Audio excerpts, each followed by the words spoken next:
Apa yang akan seorang pria lakukan jika dirinya dihadapkan dengan dompetnya kosong, perut yang lapar, dan juga keluarga yang berantakan? Ngeslot.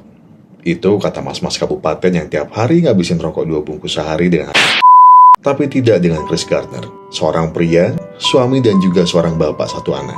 Dirinya bekerja sebagai seorang sales alat kesehatan yang berfungsi untuk memindai kepadatan tulang. Ya, alat berbentuk kotak besar inilah yang harus dia jual untuk menyambung hidup istrinya Linda dan juga anaknya Christopher.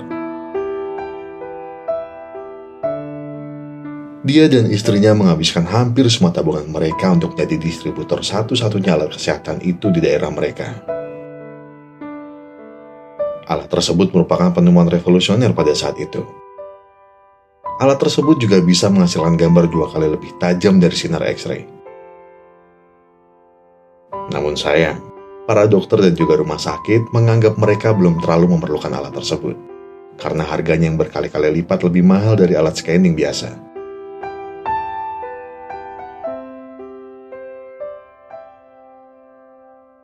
Dan tentu saja, hal itu membuat ekonomi keluarga Chris harus berantakan.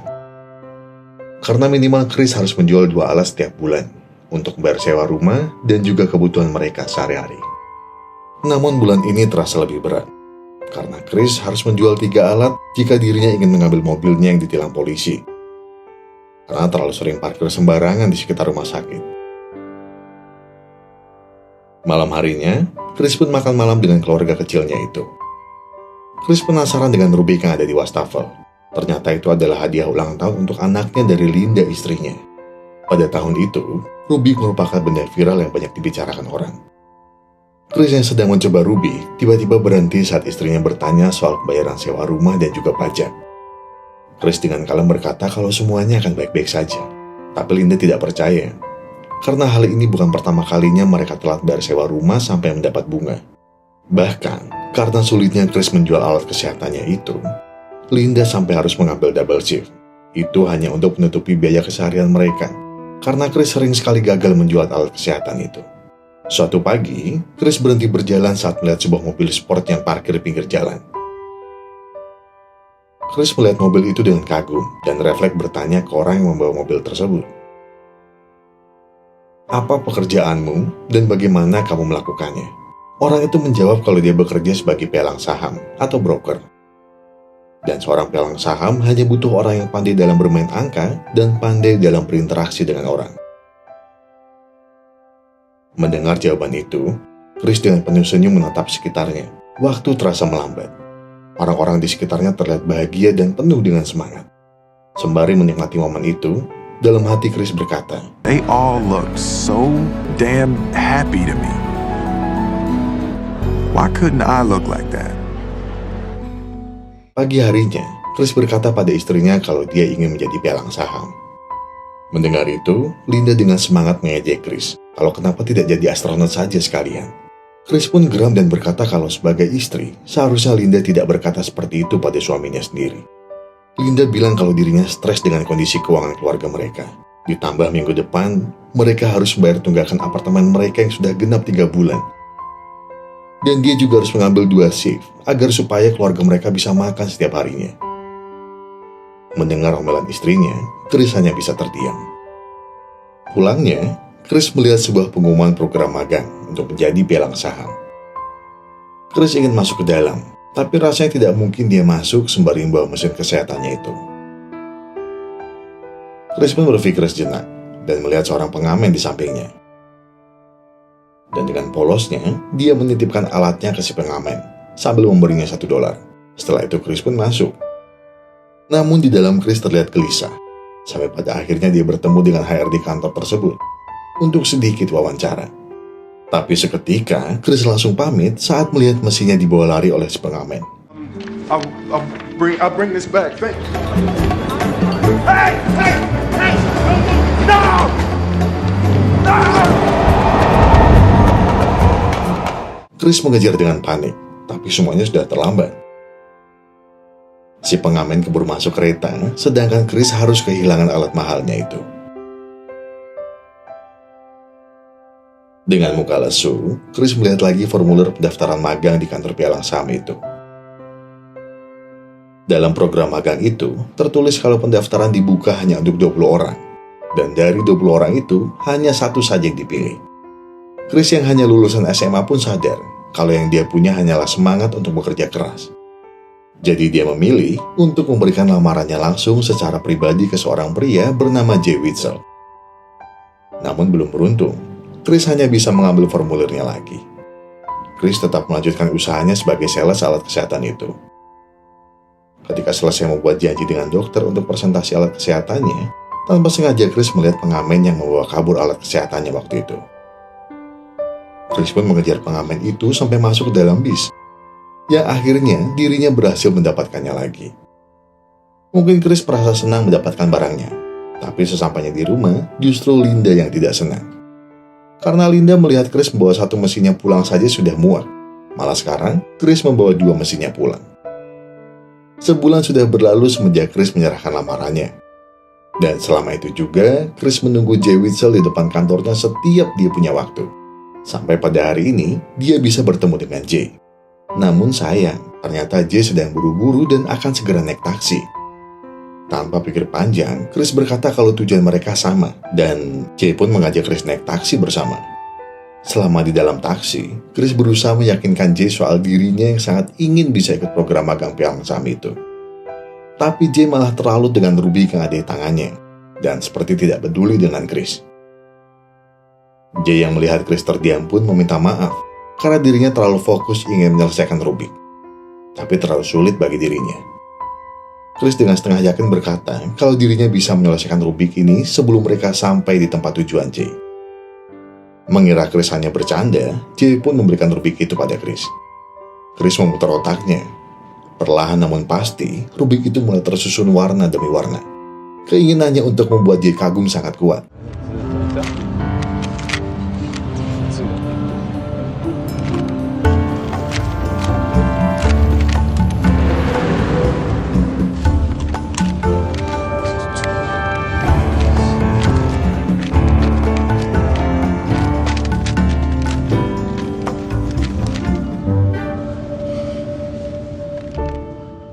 Sampai pada akhirnya, Chris berhasil membuat Jay tertegun setelah berhasil menyelesaikan Rubik tersebut, tepat saat mereka sampai di tujuannya Jay. Namun masalah belum selesai. Jay hanya pergi tanpa membayar taksinya. Sedangkan Chris tidak punya uang sama sekali untuk membayar taksi. Saat di lampu merah, Chris pun bergegas kabur, dan terjadilah kejar-kejaran antara dirinya dengan supir taksi. Please! Son of a bitch! Please! He should have paid you! Get you!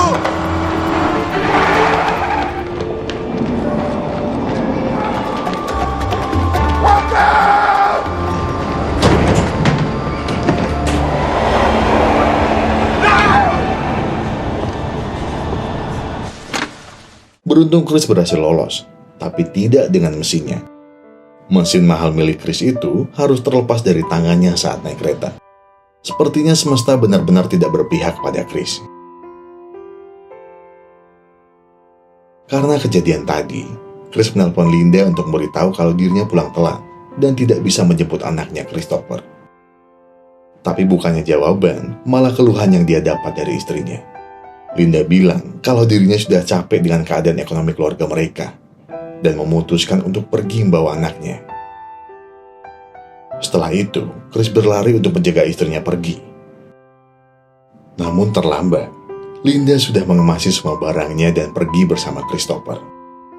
Belum sempat berpikir jernih, Chris mendapat telepon dari kantornya Jay Witzel kalau mereka ingin mewawancara Chris perihal lamarannya menjadi seorang broker.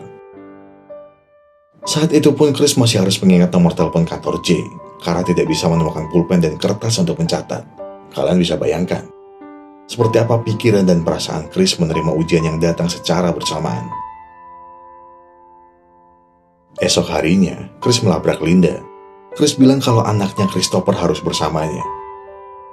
Linda pun balik membentak Chris. Linda menyalahkan Chris karena sudah menyeret dirinya dan anaknya kepada kemiskinan. Linda juga bilang dirinya sudah tidak bahagia lagi bersama Chris dan tidak kuat untuk menghadapi cobaan ini bersama Chris. Walaupun diserang banyak omongan tidak enak, Chris tetap pada pendiriannya kalau dia akan tinggal bersama anaknya. Keinginan Chris untuk tinggal bersama anaknya bukan agar dirinya bisa mendapat bantuan dana dari pemerintah untuk single parent, atau update status, duda anak satu nih bos, senggol dong. Chris ngotot karena dirinya baru mengetahui ayahnya saat umurnya 28 tahun. Tidak ingin sang anak tumbuh tanpa sosok seorang ayah seperti dirinya, makanya Chris bertekad untuk mengurus anak laki satu-satunya itu. Malam harinya, berharap bisa makan tenang dengan anaknya, Chris justru mendapat tamparan keras kalau dirinya harus pergi dari rumah sewa mereka, karena sudah menunggak 3 bulan. Dan esok hari, ada tukang cat ingin mengecat tempat mereka. Chris pun memohon agar diberi waktu lagi. Bahkan Chris bilang kalau dirinya saja yang mengecat daripada menyewa orang lain. Awalnya pemilik rumah sewa bersikeras menyuruh Chris pergi. Tapi saat Chris bilang kalau dia sekarang tinggal hanya dengan anaknya, sang pemilik rumah sewa pun memberinya waktu seminggu. Dan tidak lupa, besok Chris harus mengecat ruangan mereka. Namun besoknya, saat sedang asik mengecat, Chris didatangi polisi. Dan terpaksa harus dipenjara karena tidak bisa membayar tilang mobilnya. Jadi memang peraturan di sana, orang yang tidak bisa membayar tilang akan dipenjara. Dan sekarang, Chris harus tinggal di penjara selama 1 malam. Tentu Chris panik, karena dia tidak mau anaknya ditinggal sendirian. Dan bagaimana dengan wawancaranya besok? Karena sudah aturannya begitu, Chris pun mau tidak mau pasrah. Dan akhirnya menelpon Linda untuk minta tolong menjaga Christopher malam itu. Sedangkan Chris sendiri harus tidur di penjara. Keesokan paginya, selesai Chris mengurus verifikasi penilangannya, dirinya langsung berlari secepat kilat ke kantor pialang saham untuk mengikuti sesi wawancara. Karena sudah tidak punya waktu lagi, Chris pun dengan mantap datang ke sesi wawancara dengan bermodalkan celana jeans, jaket rusak, dan juga wajah yang berantakan. Tentu saja penampilan Chris bukan yang diharapkan oleh Jay dan juga jajaran eksekutif kantor pialang saham itu. Tapi dengan jujur, Chris menceritakan semuanya. Kenapa dia bisa datang ke sesi wawancara dengan pakaian seperti tukang sampah. Dan hal itu membuat seisi ruangan tertawa. Setelah wawancara, Jay pun menghampiri Chris yang akan pulang. Jay bilang kalau dia akan segera menghubungi Chris perihal pekerjaan itu. Tapi Chris bilang kalau tunggu saja kabar dari dirinya. Hal ini jelas membuat Jay bingung. Chris bilang kalau dirinya ragu, karena pekerjaan ini tidak akan memberinya gaji selama 6 bulan. Selain itu, ada 20 kandidat yang akan ikut bersaing dengan dirinya. Dan hanya 1 orang saja yang lolos. Dan jika tidak diterima bekerja, mereka yang sudah menjadi kandidat tidak bisa melamar menjadi pialang saham lagi selama 6 bulan di kantor manapun. Tentu hal ini bukan kabar bagus untuk Chris, karena dirinya perlu bertahan selama 6 bulan dengan cara menjual sisa alatnya itu. Belum lagi masalah tunggakan serta keretakan rumah tangganya. Dan hal ini diperparah, tidak ada kepastian Chris bakal diterima atau tidak. Sedangkan keluarganya butuh kepastian. Tapi dengan yakin Jay berkata, kalau Chris adalah orang yang tepat untuk bekerja dengannya. Dan yang perlu Chris lakukan adalah bertahan dan berusaha.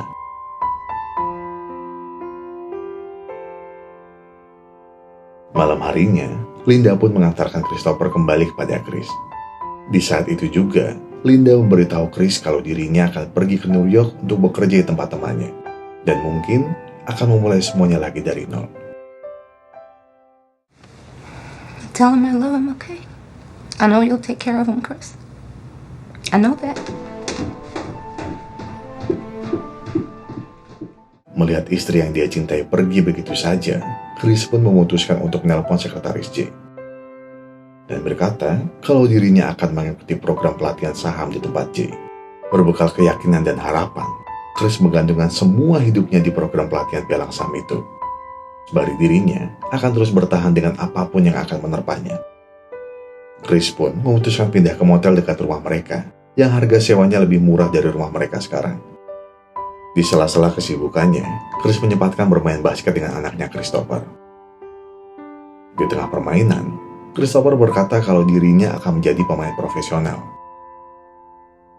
Mendengar itu, Chris berkata, menjadi hebat itu sulit, dan banyak orang yang stuck hanya menjadi rata-rata. Chris sendiri hanya ingin Christopher punya kegiatan lain yang bisa menjadi opsi lainnya, karena dia nggak mau melihat anaknya melempar bola ke dalam keranjang seharian.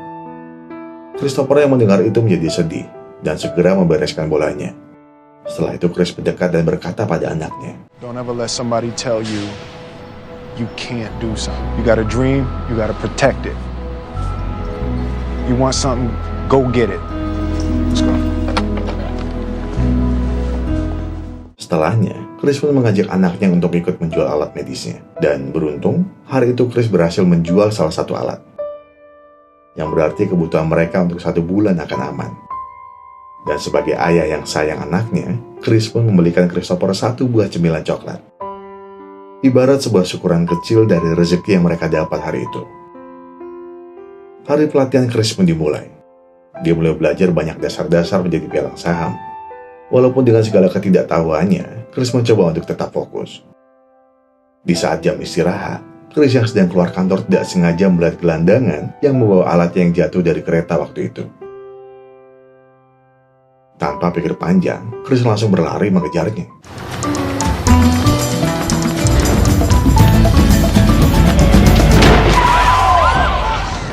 Are you okay?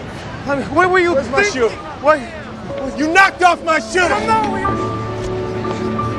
Okay. Sampai-sampai dirinya tertabrak mobil. Beruntung hanya kelingking kakinya yang keseleo, tapi Chris harus merelakan sepatunya yang terbang entah kemana. Jadi mau tidak mau, Chris kembali ke kantor hanya dengan sepatu sebelahnya saja.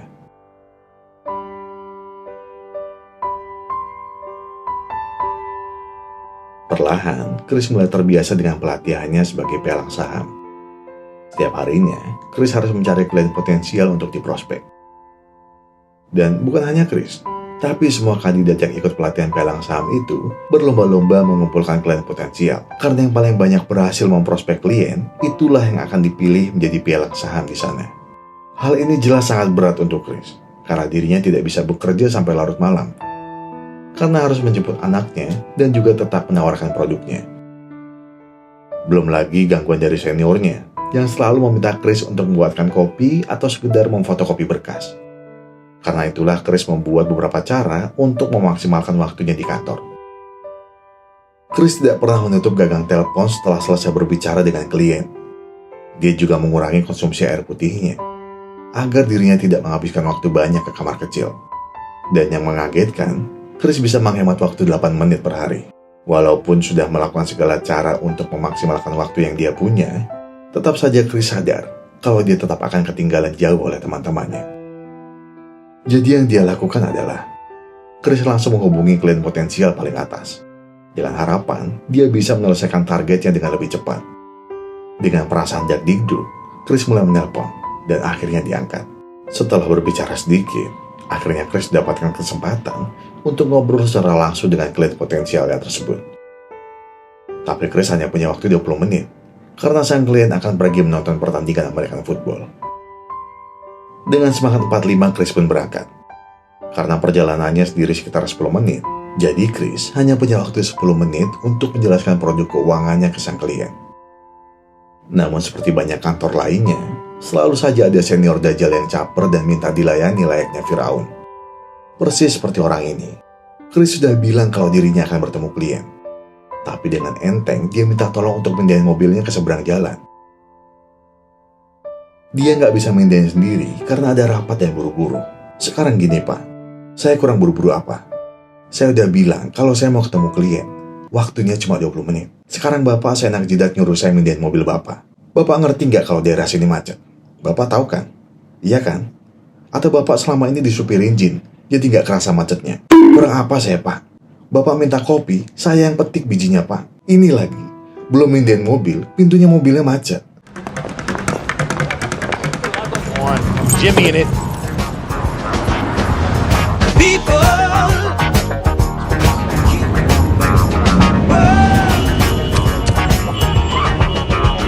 keep on dying.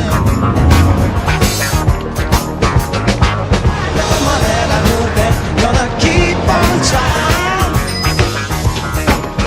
Oh, you just missed him.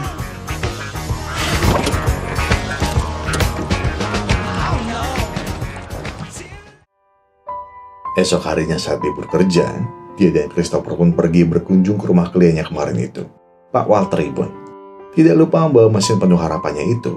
Dia pergi ke sana hanya untuk mengucapkan maaf karena sudah terlambat kemarin dan sudah membuat Pak Walter menunggu.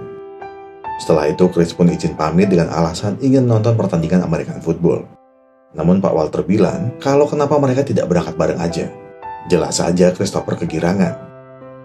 Chris yang melihat anaknya senang pun akhirnya mengiyakan tawaran Pak Walter. Singkat cerita, Chris gagal untuk meyakinkan Pak Walter membeli produknya. Namun Pak Walter sangat menghargai kegigihan Chris dalam mendekatinya. Pak Walter bilang kalau dia senang dengan Chris, tapi masih belum bisa mempercayainya, karena tahu kalau Chris hanya orang magang. Namun Chris tidak pulang dengan tangan kosong. Dia jadi bisa berkenalan dengan teman-teman Pak Walter, dan bahkan mendapatkan kartu nama mereka. Jelas saja, mereka bisa menjadi calon klien potensial Chris, di luar dari list yang sudah diberikan oleh perusahaan. Selain itu, dirinya pun bisa melihat anaknya bermain dan menikmati pertandingan. Setelahnya, kehidupan Chris berjalan normal. Dia berangkat ke kantor, pulang ke motel, bahkan Chris mampu menjual semua alat kesehatannya.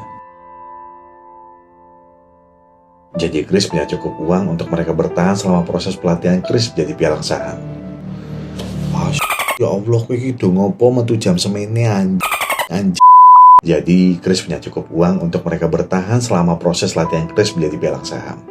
Namun, semua ketenangan itu mendadak buyar setelah Chris mendapat surat dari kantor pajak. Di Amerika, jika kamu menunggak pajak, pemerintah berhak menarik uang sesuai jumlah tunggakanmu dari rekening. Dan itulah yang dialami oleh Chris. Semua uang yang dia kumpulkan untuk bertahan hidup hanya tersisa kurang dari $20. Chris bangkrutnya. Chris pun menjalani hari dengan galau, tapi tetap menemani Christopher bermain. Sampai tidak sengaja, Chris melihat gembel yang membawa alatnya waktu itu. Segera, Chris mengejar dan mengambil alatnya.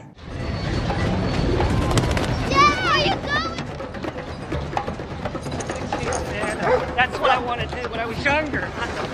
Bring my time machine back! Be quiet. Go get your things. Go. Chris dengan penuh harapan membersihkan alatnya itu agar terlihat bagus. Jadi Chris bisa menjualnya lagi untuk pegangan mereka selama beberapa minggu. Setelah ditolak di beberapa tempat, akhirnya ada dokter kenalan Chris yang mau membeli alat itu. Tapi sialnya, alat itu malah tidak bekerja. Chris gagal menjual alatnya. Ditambah, dia dan anaknya diusir dari motel karena belum membayar tagihan mereka. Temannya pun tidak mau menampungnya. Tidak tahu harus apa, Chris pun pergi ke stasiun. Saat sedang duduk terdiam, Chris melihat anaknya mengomel soal gembel yang mengambil alat ayahnya itu. Chris pun memanggil anaknya mendekat. Dia bilang kalau alatnya ini adalah mesin yang bisa membawa mereka kemanapun. Si anak jelas tidak percaya, tapi Chris bilang kalau mereka harus menyalakan alat ini sambil memejamkan mata. Dan tiba-tiba, Chris dan sang anak melihat dinosaurus. Close your eyes, close your eyes. It takes a few seconds. What is it? You see him? Yeah. Watch out! Watch out! Oh my goodness! A T-Rex! That's a T. Get your stuff. We gotta find a cave. Come on. Get in. Hurry.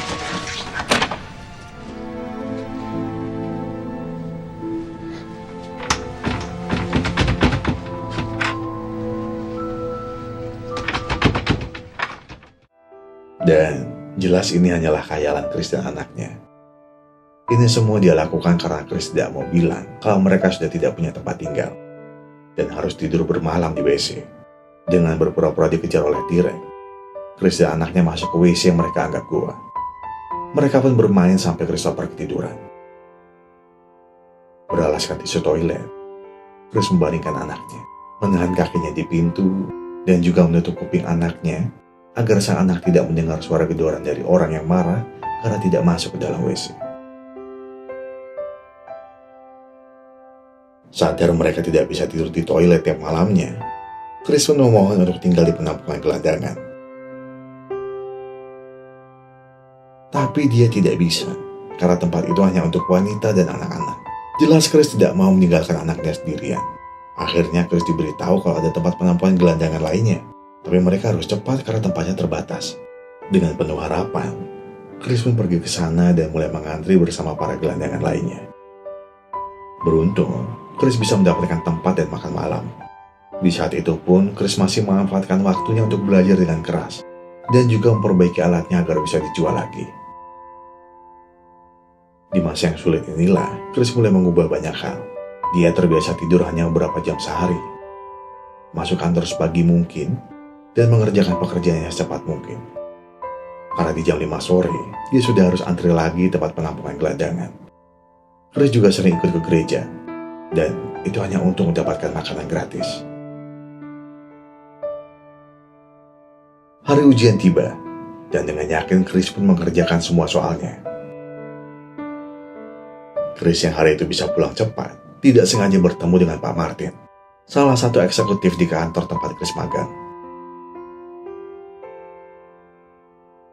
Pak Martin ternyata ingin meminjam $5 uang Chris untuk bayar taksi karena dompetnya ketinggalan di ruangannya. Chris membuka dompetnya, dan terlihat hanya tersisa beberapa lembar saja. Dengan berat, Chris tetap memberikannya, dan Pak Martin pun berterima kasih. Suatu hari, Chris dan anaknya terlambat mengantri dan tidak bisa masuk ke penampungan. Dalam bingung, Chris mengajak anaknya untuk tidur di kereta. Bahkan Chris sampai harus mendonorkan darahnya untuk menyambung hidup, serta membeli suku cadang baru untuk alat kesehatannya yang rusak. Hari berikutnya, Chris berhasil tidur di penampungan gelandangan lainnya. Malam itu, anaknya tiba-tiba bertanya, Did Mom leave because of me? Don't even think something like that. You're a good papa. I love you. I love you too.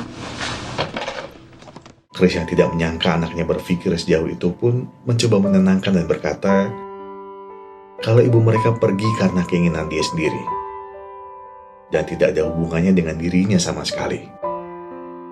Christopher yang mendengar itu seolah mengerti maksud ayahnya dan berkata, kau sudah menjadi ayah yang baik. Dan setelah itu dia terlelap. Di tengah malam itu, Chris pun selesai memasang suku cadang baru. Dan akhirnya, dia berhasil membuat alat itu bekerja. Untuk merayakan, Chris pun mengajak Christopher untuk tidur di hotel. Karena sepertinya sudah lama sekali mereka merasakan hidup susah. Dan bahkan, ketika di hotel, mereka tidur di sofa bersamaan. Hari terakhirnya magang pun tiba. Di sela-sela kegiatannya hari itu, Chris pun dipanggil ke ruangan wawancara lagi. Panik, takut, dan bingung menjadi satu. Tapi dengan langkah mantap, Chris masuk dan siap menerima apapun takdirnya hari itu. Pak Martin dengan tenang berkata, kalau Chris sudah sangat hebat bisa bertahan sampai hari ini. Mulai dari wawancara awal seperti tukang sampah, sampai pada hari ini, dirinya melihat Chris dengan pakaian rapi dan juga lebih berwibawa. Sit down if you'd like to work here as a broker. So, welcome, Chris. Thank you. Thank you. I almost forgot. This part of my life, this is called happiness. Hari itu, sebuah bagian kecil dari hidupnya, Chris menyebutnya kebahagiaan. Pada tahun 2006, Chris Gardner akhirnya bisa mendirikan perusahaan holdingnya sendiri dan berhasil menjual sebagian kecil sahamnya yang bernilai jutaan dolar. Karena pernah merasakan menjadi gelandangan, Chris Gardner juga membiayai proyek rumah murah senilai $50 juta untuk membantu orang-orang yang dibutuhkan. Sekarang ini Chris dan anaknya bisa hidup bahagia tanpa kekurangan dan juga mendedikasikan itu mereka untuk membantu orang-orang yang kurang beruntung di luar sana. Kata orang sukses itu harta, kata orang sukses itu tahta. Sukses gak bakal bisa kita raih kalau kita gak siap untuk gagal. Chris harus jadi gelandangan dulu baru sukses. Sedangkan kamu sukses jadi gelandangan. Jadi jangan lihat hasilnya aja. Coba lihat perjuangan Chris gimana. Chris banyak ngelakuin salah. Chris banyak berekspektasi. Dan pasti Chris banyak berharap. Tapi ujungnya semuanya gak sesuai keinginan Chris. Dan kalian tahu apa yang Chris lakukan? Ya, Chris bertahan dan terus bertahan. Jadi buat para senior-senior di kantor yang caper dan banyak minta, Semoga dilapangkan rasa kuburnya. Dan jangan lupa kalau ada masalah jangan dipikir berat-berat. Mendingan direbahin aja. Saya Gogon dan tim undur diri. Terima kasih.